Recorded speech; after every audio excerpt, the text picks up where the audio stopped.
अस्सलामुअलैकुम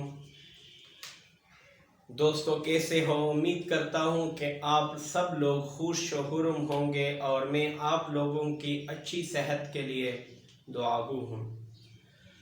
आप देख रहे हैं मेरा यूट्यूब चैनल खान बियोलॉजी। मेरा नाम है मोहम्मद जलाल खान।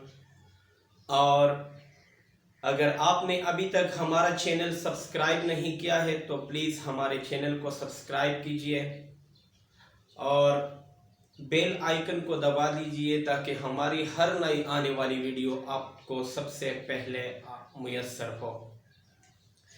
आज हम जिस टॉपिक पर बात कर रहे हैं उस टॉपिक का नाम है सेल मेम्ब्रेन। जिस टॉपिक पर आज हम बात करेंगे इंशाल्लाह उस टॉपिक का नाम है सेल मेम्ब्रेन। तो चलो दोस्तों शुरू करते हैं। बिस्मिल्लाहिर्रहमानिर्रहीम। सेल मेम्ब्रेन या सेल मेम्ब्रेन को हम प्लाज्मा मेम्ब्रेन भी कहते हैं। दोस्तों, जब भी हम बियोलॉजी में कोई नाम किसी चीज को देते हैं, किसी लिविंग ऑर्गेनिज्म को देते हैं या किसी ऑर्गेनेल को देते हैं या किसी बॉडी पार्ट को देते हैं तो वो नाम किसी खसूसियत की बिना पर वो नाम दिया जाता है। तो सेल मेम्ब्रेन को हम प्लाज्मा मेम्ब्रेन क्यों कहते हैं? क्योंकि प्लाज्मा कहते हैं टू शेप को। प्लाज्मा कहते हैं टू शेप, मतलब ये कि ये सेल को प्रॉपर शेप देती है। और मेम्ब्रेन कहते हैं एक पतली सी जेली, एक पतली सी जेली, यानी वो पतली सी जेली जो सेल को शेप देती है उसको हम प्लाज्मा मेम्ब्रेन कहते हैं।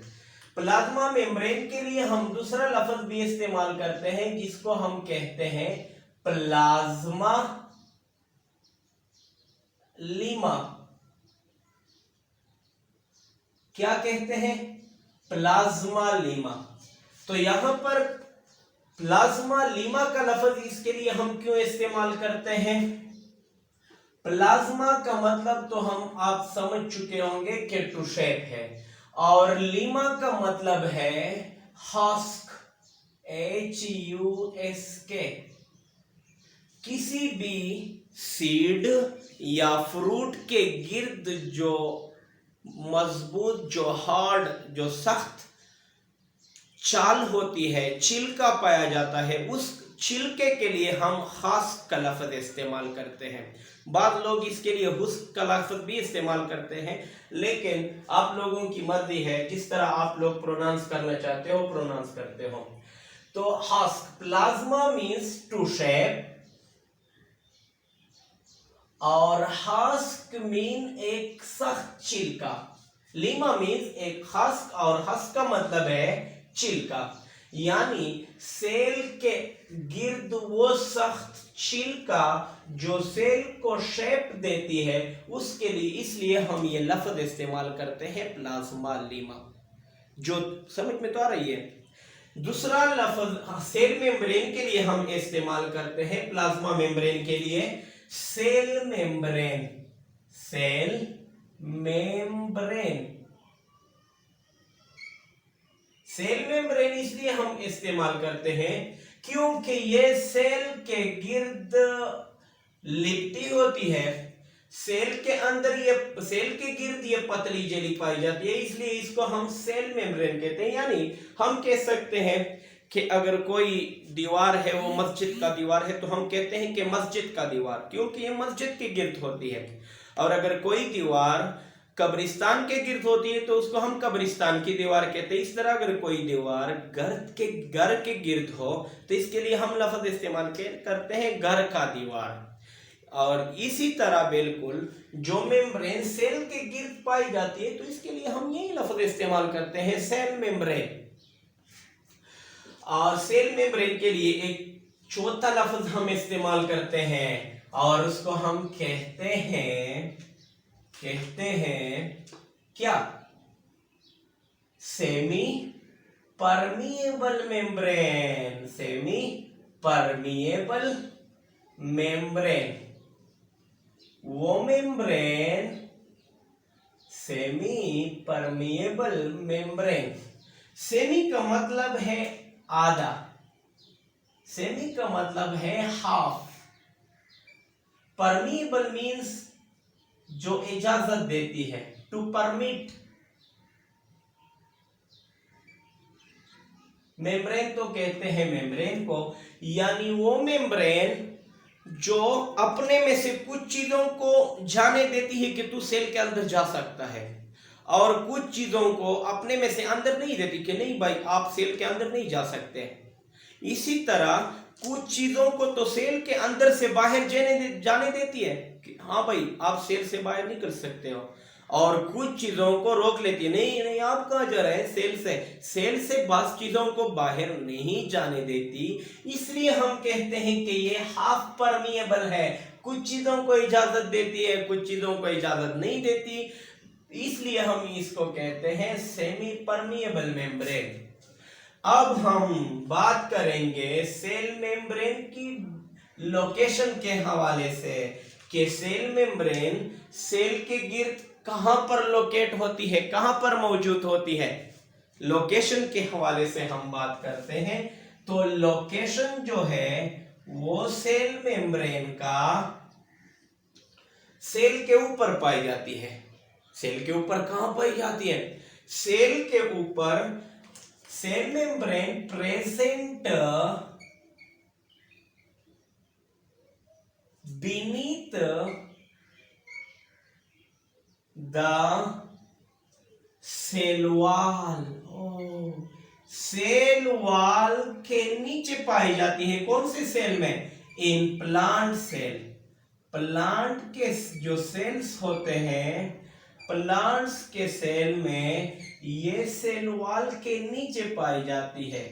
ये प्लांट्स के सेल्स में सेल वॉल के नीचे पाई जाती है। जिस तरह का मैं बनाता हूं, ये हमारे पास प्लांट का सेल है, और जो मैंने ब्लू बनाई है ये प्लांट के सेल के गिर्द सेल वॉल पाई जाती है, और ये जो मैंने ग्रीन बना के दिखा रहा हूं आप लोगों को, ये ग्रीन जो है आपको नजर आ रहा होगा, इसको हम कहते हैं सेल मेम्ब्रेन।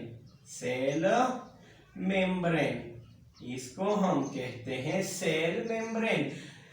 तो आपको नजर आ रहा है कि सेल मेम्ब्रेन जो है वो सेल वॉल के नीचे मौजूद है, जबकि एनिमल सेल में जबकि इन एनिमल सेल, एनिमल के सेल के अंदर, while in animal cells it make, ये बनाती है द आउटर मोस्ट बाउंड्री। कौन सी चीज बनाती है, आउटर मोस्ट बाउंड्री, क्योंकि एनिमल के सेल के ऊपर सेल वॉल नहीं होती, तो सबसे ऊपर कौन सी चीज होगी, सबसे बैरूनी जो बाउंड्री बनाएगा वो सेल वॉल बनाएगा, ना सॉरी सेल मेम्ब्रेन बनाएगी। एनिमल के सेल के ऊपर ये बाउंड्री कौन सी चीज बनाता है। फॉर एग्जाम्पल ये मैंने एनिमल सेल बना रहा हूं,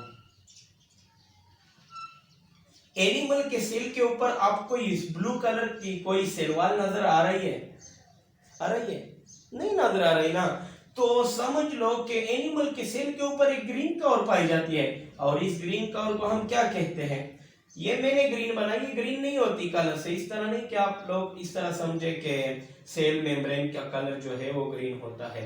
मैंने ग्रीन बनाई है ताकि आप लोग डिफरेंशिएट कर सको, फर्क आप लोगों को मालूम हो जाए कि ये सेल मेम्ब्रेन है और ये सेल वॉल है।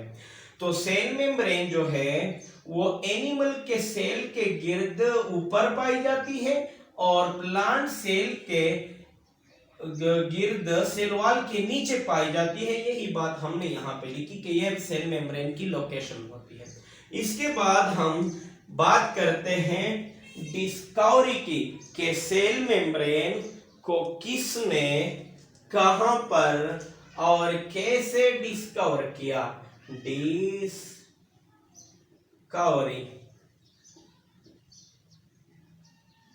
डिस्कवरी हम उस लफ्ज के लिए इस्तेमाल करते हैं कि अगर कोई चीज पहले से मौजूद हो और इंसान को उसका इल्म ना हो और एक इंसान शुरू हो जाए उसके मुतालिक इल्म इकट्ठा करे और उसको देख ले, तो सबसे पहले जिस साइंटिस्ट ने, जिस आदमी ने किसी चीज को देखा, किसी चीज के मुतालिक इल्म हासिल की, हम कहते हैं कि फला शख्स ने फला चीज को डिस्कवर किया।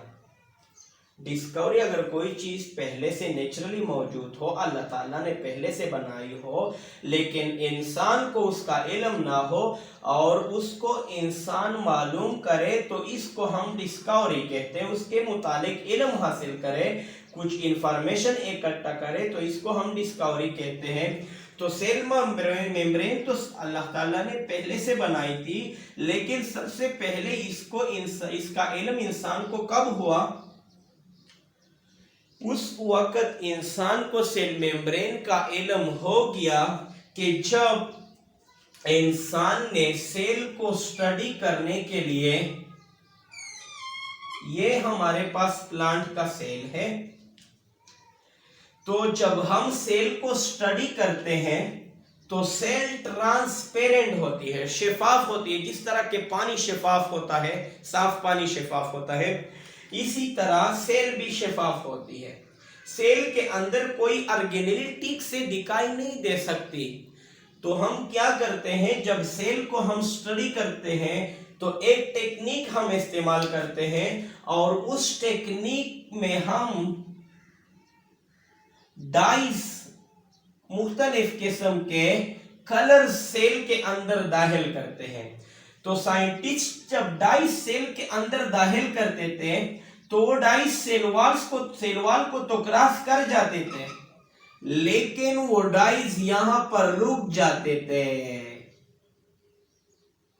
सेल मेम्ब्रेन डिस्कवर नहीं हुई थी। ये ग्रीन कलर का यहां पर जो मैंने बनाया ये डाई है। तो जब साइंटिस्ट ये डाई डाल देते थे तो ये डाइस यहां पर रुक जाते थे, मजीद यहां पर नहीं जा सकते थे।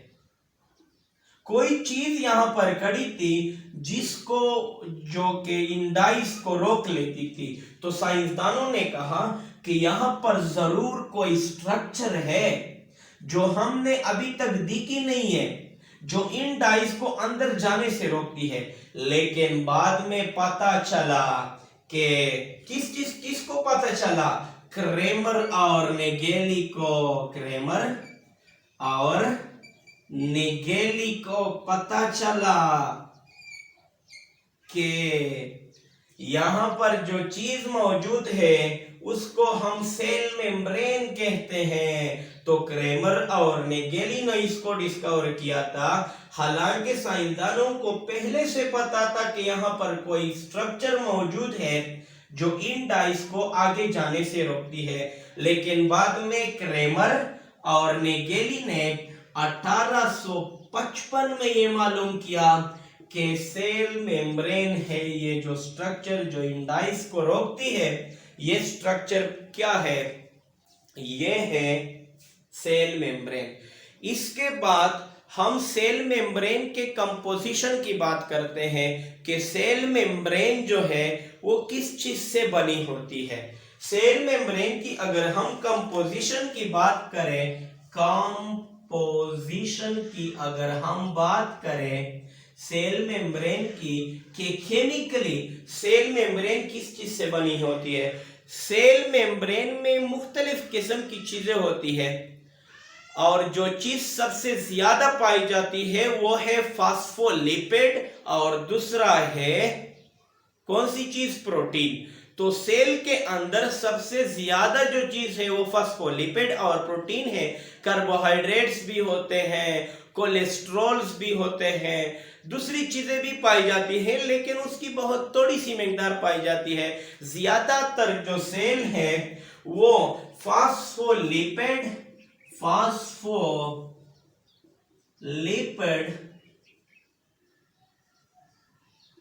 और प्रोटीन से बनती है। प्रोटीन से बनती है। फास्फोलिपिड की मिकदार जो है वो 60 to 80% होती है, और प्रोटीन की जो मकदार है वो 40 to 60% होती है। इसके बाद हम पढ़ेंगे स्ट्रक्चर ऑफ सेल मेम्ब्रेन, कि सेल मेम्ब्रेन किस तरह फास्फोलिपिड और प्रोटीन से बनती है, कि सेल मेम्ब्रेन फास्फोलिपिड और प्रोटीन से किस तरह बनती है, इसके बारे में हम बात करेंगे।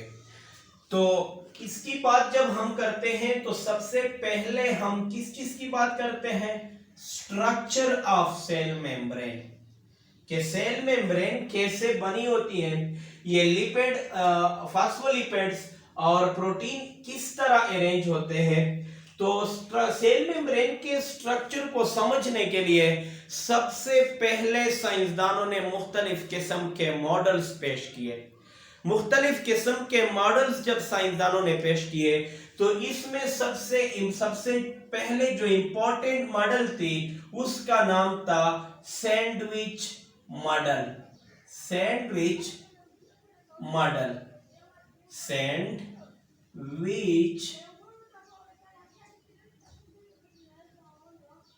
Model, sandwich model. Sandwich model जो है वो डेनियल डेविडसन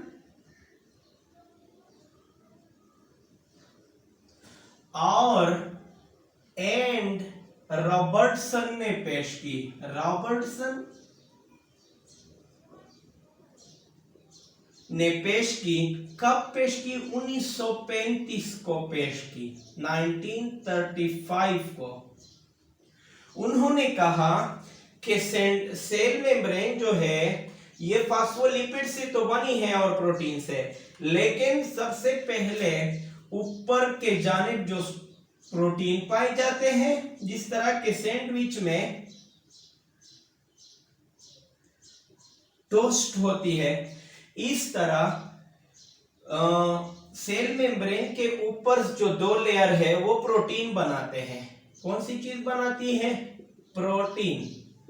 और सेल मेम्ब्रेन के जो अंदर, जिस तरह के सैंडविच के अंदर वो मुख्तलिफ किस्म की चीजें पाई जाती है, वो मसालेदार चीजें जो पाई जाती है, इस तरह सेल मेम्ब्रेन के अंदर प्रोटीन के दो लेयर्स के अंदर लिपिड मौजूद होते हैं, जिस तरह के बिल्कुल टोस्ट के अंदर ये मुख्तलिफ किस्म के मसालेदार चीजें पाई जाती है। इस तरह सैंडविच की तरह दिखाई देती है सेल मेम्ब्रेन। सबसे ऊपर जो है वो प्रोटीन होते हैं और इसके अंदर जो है वो फास्फोलिपिड होते हैं। फास्फोलिपिड्स दिखाई दे रहा है अच्छी तरह, ठीक है, फास्फोलिपिड्स होते हैं। तो फास्फोलिपिड के गिर्द प्रोटीन के दो लेयर्स होते हैं, लेकिन जब हम इसके कैरेक्टरिस्टिक्स को देखें, सेल मेम्ब्रेन के कैरेक्टरिस्टिक्स और सेल मेम्ब्रेन के इस मॉडल को, तो ये आपस में मैचिंग नहीं करती।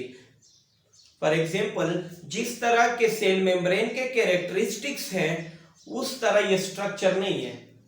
फॉर एग्जांपल, अगर मैं आपको कहूं कि आइसक्रीम ठंडा होता है और आपको कोई चीज दे दूं, फॉर एग्जाम्पल आपको मैं पिज्जा दे दूं, तो आप फौरन बोलोगे कि ऑब्जेक्शन करोगे कि ये तो आइसक्रीम नहीं है, क्योंकि आपने कहा था कि आइसक्रीम ठंडा होता है और ये तो गर्म है। तो साफ पता, जिस तरह के मैंने आपको कैरेक्टरिस्टिक सेल मेम्ब्रेन के देखूं और इस स्ट्रक्चर को देखूं, तो ये आपस में बिल्कुल मुतनाज़ है, फिट नहीं होती कैरेक्टरिस्टिक्स और ये स्ट्रक्चर। इसलिए साइंसदानों ने इस मॉडल को रिजेक्ट किया और ये मॉडल भी तकरीबन 1935 को पेश हुआ था और इन्होंने तकरीबन 35 साल 35 साल का अरसा गुजारा, 35 साल तक ये एक्सेप्टेड रहा। 35 साल के बाद एक दूसरा मॉडल पेश हुआ जिसको हम कहते हैं फ्लूइड मोज़ेइक मॉडल। और ये मॉडल जो है सबसे काबिल कबूल मॉडल ये थी, fluid mosaic model. Fluid mosaic model किसने पेश किया था? फ्लूइड मोज़ेइक मॉडल को जो है वो सिंगर और निकोलसन ने पेश किया था। सिंगर एंड निकोलसन ने पेश किया था इन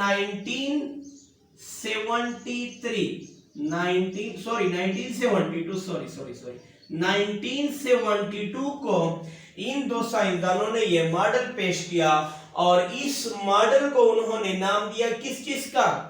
फ्लूइड मोज़ेइक मॉडल का नाम दिया।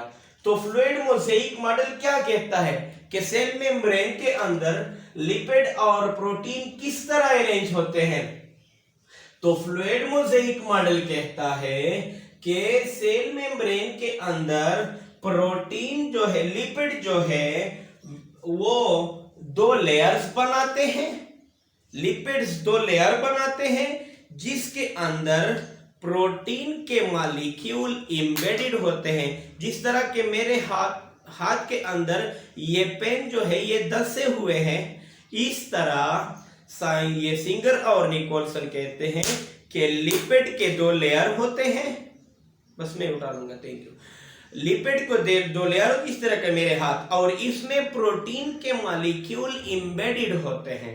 इस तरह ये मॉडल जो है ये साइंटिस्ट ने, इन दो साइंटिस्ट ने पेश किया और इस मॉडल को उन्होंने नाम दिया फ्लूइड मोज़ेइक मॉडल। तो हम बात में करेंगे कि फ्लूइड मोज़ेइक मॉडल को ये फ्लूइड मोज़ेइक का नाम क्यों दिया। तो सबसे पहले इसको हम डिफाइन करते हैं कि fluid mosaic model, according to this model, cell membrane is made up of, cell membrane is made up of lipid bilayer, phospholipid bilayer,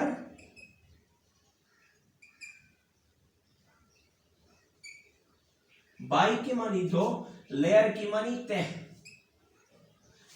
इन विच जिसके अंदर protein molecule, proteins molecule are present। इस डिफिनेशन के दो हिस्से हैं। सिंगर और Nicolson ने कहा कि सेल मेम्ब्रेन फास्फोलिपिड के कितने लेयर से बनती है? दो लेयर से, ठीक है। जिसके अंदर कौन सी चीज पाई जाती है? प्रोटीन मॉलिक्यूल पाए जाते हैं। और इस मॉडल को हमने फ्लूइड मोज़ेइक मॉडल का नाम दिया। किस चीज का नाम दिया? फ्लूइड मोज़ेइक मॉडल का नाम दिया।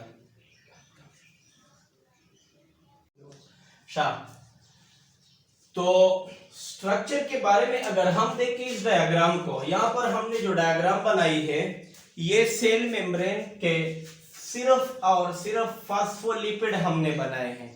कौन सी चीज बनाई है? फास्फोलिपिड। आपको फास्फोलिपिड की दो तहें नजर आ रही है, एक ऊपर की तह और दूसरा नीचे की तह।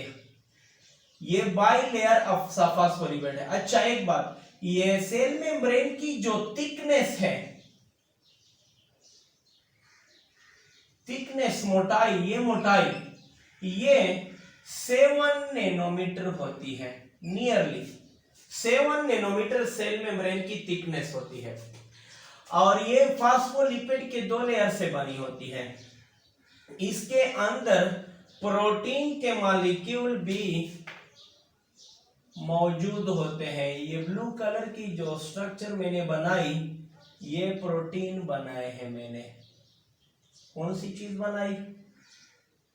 प्रोटीन।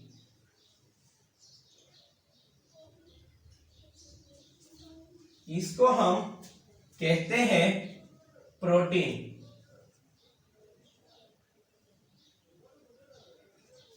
तो सेल्स मेम्ब्रेन के जितने भी फंक्शन होते हैं वो नियरली प्रोटीन के कंट्रोल में होते हैं। मुख्तलिफ किस्म के प्रोटीन होते हैं और सेल मेम्ब्रेन इन्हीं प्रोटीन की वजह से मुख्तलिफ काम अंजाम देती है। प्रोटीन मुख्तलिफ होते हैं और इसी की वजह से इन्हीं protein determine the function of cell membrane. यही प्रोटीन सेल मेम्ब्रेन के मुख्तलिफ फंक्शन डिटरमाइन करती है कि आपने ये फंक्शन भी करना है, ये फंक्शन भी करना है। अब सेल मेम्ब्रेन जितने भी फंक्शन करेगी इन्हीं प्रोटीन की बदौलत करेगी। इनको हम कहते हैं प्रोटीन। अब क्या कहते हैं? प्रोटीन। तो अब हमको समझ आ गया कि सेल मेम्ब्रेन में फास्फोलिपिड से बनी होती है और इसके अंदर प्रोटीन इस तरह मौजूद होते हैं जिस तरह के किसी भी समंदर के अंदर बर्फ के टुकड़े तैरते हुए नजर आते हो या किसी गाय के स्किन के ऊपर काले काले धब्बे नजर आते हो, तो इन धब्बेदार स्ट्रक्चर्स को मोज़ेइक मैनर कहते हैं। कि फॉर एग्जांपल यहां पर मैं मुख्तलिफ किस्म के ब्लू कलर स्पॉट्स बनाता हूं व्हाइट बोर्ड पर, तो आपको नजर आ रहा है कि व्हाइट बोर्ड के अंदर मुख्तलिफ किस्म के स्पॉट्स नजर आते हैं। इन्हीं मैनर्स के ऐसे तरीके से अगर कोई चीज अरेंज हो कि कोई जिसकी वजह से कोई सरफेस धब्बेदार नजर आए, तो इस किस्म की अरेंजमेंट को हम कहते हैं मोज़ेइक मैनर। बिल्कुल इसी तरह फास्फोलिपिड के बाई लेयर में प्रोटीन में मोज़ेइक मैनर्स के जरिए अरेंज होते हैं। मोज़ेइक मैनर किस चीज को कहते हैं? कि धब्बेदार। क्या? धब्बेदार। जिस तरह की गाय के स्किन के अंदर जिल्द के ऊपर मुख्तलिफ किस्म के काले काले धब्बे होते हैं, आपने देखा होगा। तो ये धब्बेदार स्ट्रक्चर्स को, धब्बेदार जो शक्ल नजर आ रहा है, ये धब्बेदार के लिए हम लफ्ज इस्तेमाल करते हैं मोज़ेइक। तो इसलिए हमने लफ्ज इस्तेमाल किया कि fluid mosaic model. Fluid mosaic model. Fluid mosaic model. Fluid mosaic model के लिए मोज़ेइक किस चीज को कहते हैं? धब्बेदार। फ्लूइड का लफ्ज हमने क्यों इस्तेमाल किया? क्योंकि सेल मेम्ब्रेन के अंदर जो फास्फोलिपिड होते हैं वो फ्लूइड की तरह एक जगह से दूसरी जगह जा सकते हैं। फॉर एग्जांपल मैं आपको दिखाता हूं कि ये एक फास्फोलिपिड है, एक दूसरा फास्फोलिपिड है, ये तीसरा फास्फोलिपिड है, ये चौथा फास्फोलिपिड है।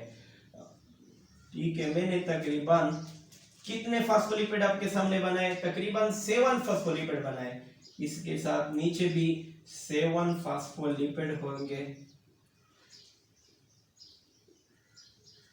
अब अगर कोई दूसरा लिपिड का मॉलिक्यूल ऊपर से अंदर की तरफ आ जाए और यहां पर घुस जाए, फॉर एग्जांपल ये हमारे पास एक नया फास्फोलिपिड यहां पर आ गया और अंदर घुस गया, तो ये वाला फास्फोलिपिड नहीं है, ये इसको धक्का देकर इसको यहां से हरकत देता है और इसकी जो करीबी फास्फोलिपिड है उसको दूर कर देता है और इसके नए आने वाले फास्फोलिपिड के लिए जगह बनाता है। मतलब ये है मेरा कि एक फास्फोलिपिड जो है एक जगह से दूसरी जगह मूव कर सकता है। जिस तरह के पानी के मॉलिक्यूल पानी के अंदर एक जगह से दूसरी जगह मूव कर सकते हैं, बिल्कुल इसी तरह फास्फोलिपिड भी फ्लूइडिटी इसके अंदर पाई जाती है। तो इस फ्लूइडिटी की वजह से यहां पर हमने नाम इस्तेमाल किया है फ्लूइड मोज़ेइक, और मॉडल तो कहते हैं नमूने को। मॉडल किस चीज को कहते हैं? नमूना। तो ऐसा नमूना जिसमें लिपिड फ्लूइड की शक्ल में पाए जाते हैं, एक जगह से दूसरी जगह हरकत कर सकते हैं, और प्रोटीन मोज़ेइक मैनर में धब्बेदार तरीके से अरेंज होते हैं, तो वो मॉडल क्या कहलाता है? फ्लूइड मोज़ेइक मॉडल कहलाता है। उम्मीद करता हूं आपको फ्लूइड मोज़ेइक मॉडल की जो एटाइमोलॉजी है, एटाइमोलॉजी मतलब इसको हमने ये नाम क्यों दिया है, ये आपकी समझ में आई होगी।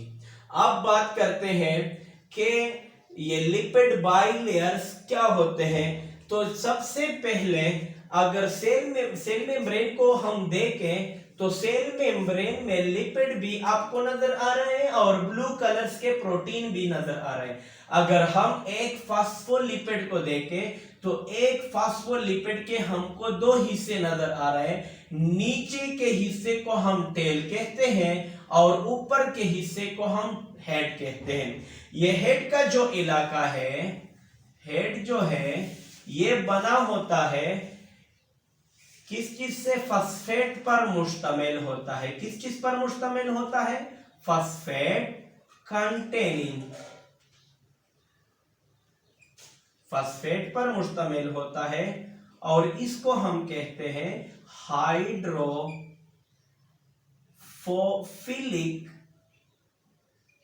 एंड। हाइड्रोफिलिक एंड यानी पानी से प्यार करने वाला सिरा। पानी से, क्योंकि ये हिस्सा पोलर होता है। क्या होता है? पोलर। और ये पानी में डिसॉल्व हो सकता है, पानी में डिसॉल्व हो सकता है, हल हो सकता है। और जो दूसरा हिस्सा हमने बनाया, इस हिस्से को हम कहते हैं टेल और ये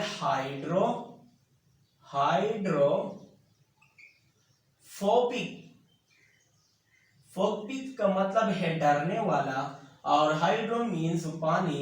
जो ये हिस्सा पानी से डरने वाला यानी वाटर के अंदर कैन नॉट डिसॉल्व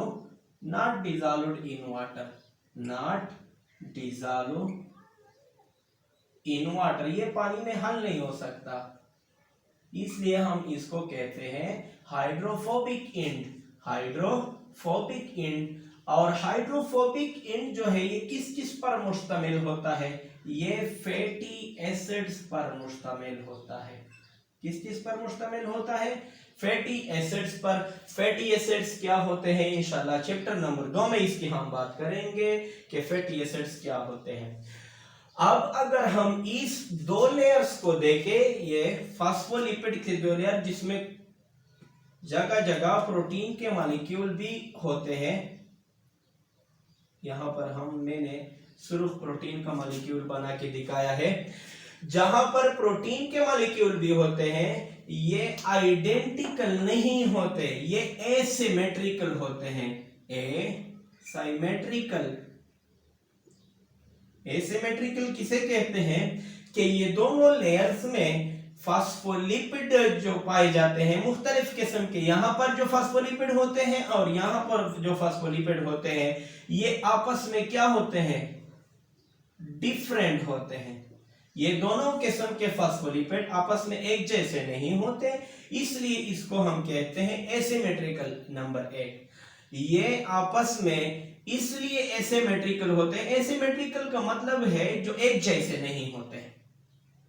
सिमेट्रिकल कहते हैं एक जैसे, और एसिमेट्रिकल यहां पर हम कहते हैं जो एक जैसे नहीं होते। आइडेंटिकल का लफ्ज भी हम इसके लिए इस्तेमाल करते हैं कि दे आर नॉट आइडेंटिकल, एक जैसे नहीं होते, क्योंकि इसके फास्फोलिपिड मुख्तलिफ होते हैं। नंबर 2, इसके ऊपर और अंदर जो प्रोटीन के मॉलिक्यूल हमने बात की कि प्रोटीन पाए जाते हैं, the arrangement of protein molecule also different in both layers. दोनों लेयर्स के अंदर प्रोटीन की अरेंजमेंट भी तब्दील होती है, एक जैसे नहीं होती। जब प्रोटीन की अरेंजमेंट भी एक जैसी नहीं होती, इसलिए ये दो लेयर्स एक जैसे नहीं होते। इसके साथ हमने बात की कि कभी कभार प्रोटीन के मॉलिक्यूल के साथ कार्बोहाइड्रेट भी अटैच होते हैं।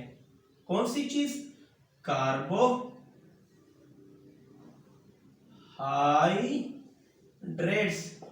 नजर आ रहा है आपको अच्छी तरह? ठीक है, तो कार्बोहाइड्रेट भी आपको नजर आ रहे हैं। तो जब कार्बोहाइड्रेट और प्रोटीन आपस में लिंक हो जाए तो इसको हम कहते हैं कार्बोहाइड्रेट प्लस प्रोटीन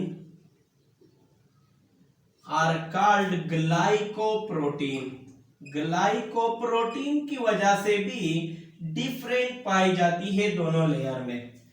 और कभी कभार लिपिड के साथ कार्बोहाइड्रेट लिंक हो जाए,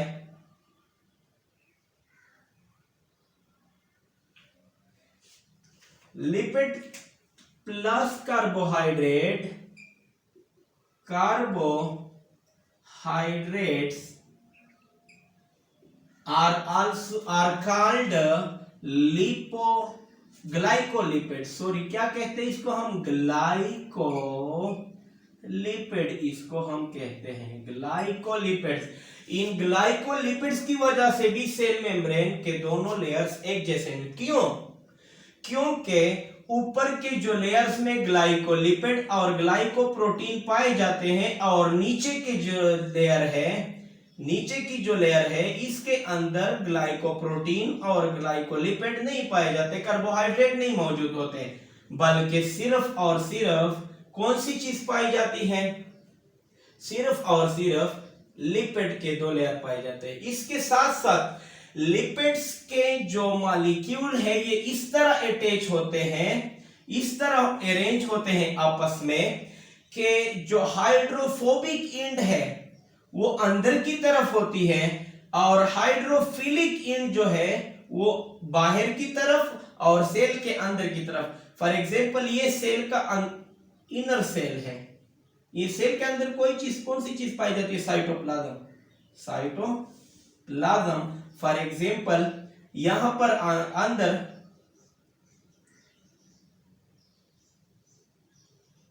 साइटोप्लाज्म मौजूद है और ये सेल का बाहर का इन्वायरमेंट है, यानी इसको हम कहते हैं एक्स्ट्रा सेलुलर मैट्रिक्स का लफ्ज हम इस्तेमाल करते हैं। कौन सी चीज? एक्स्ट्रा सेलुलर मैट्रिक्स का लफ्ज इसके लिए हम इस्तेमाल करते हैं। यहां पर एक्स्ट्रा सेलुलर मैट्रिक्स पाया जाता है।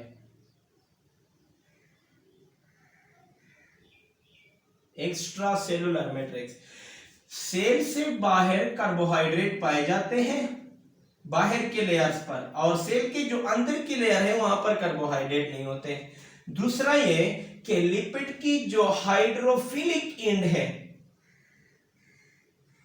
हाइड्रोफिलिक एंड जो आपको दिख रही है, ये बाहर एक्स्ट्रा सेलुलर मटेरियल की तरफ, मैट्रिक्स की तरफ और साइटोप्लाज्म की तरफ होता है, जबकि सेल का जो हाइड्रोफोबिक एंड है, लिपिड का जो हाइड्रोफोबिक एंड है आपको नजर आ रहा है, ये हाइड्रोफोबिक एंड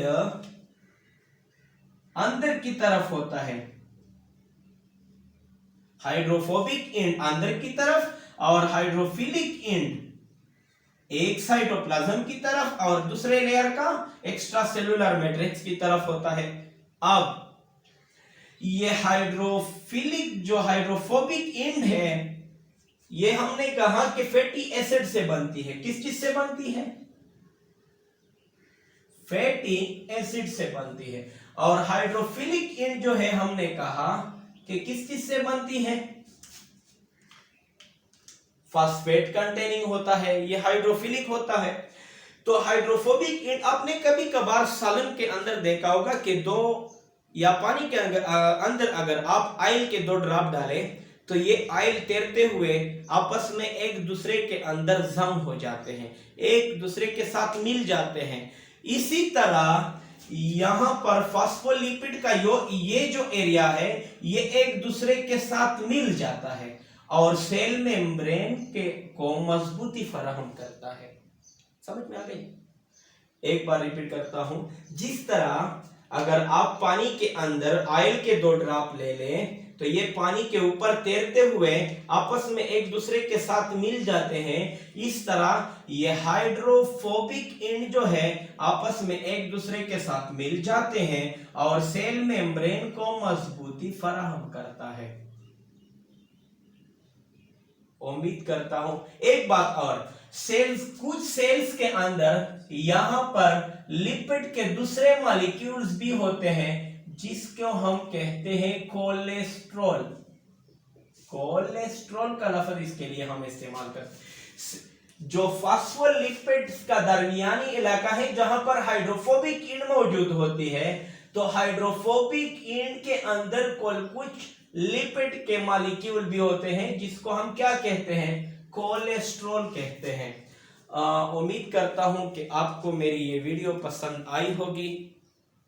अगर पसंद आए तो हमारे चैनल को सब्सक्राइब कीजिएगा, लाइक कीजिएगा और आगे शेयर कीजिएगा।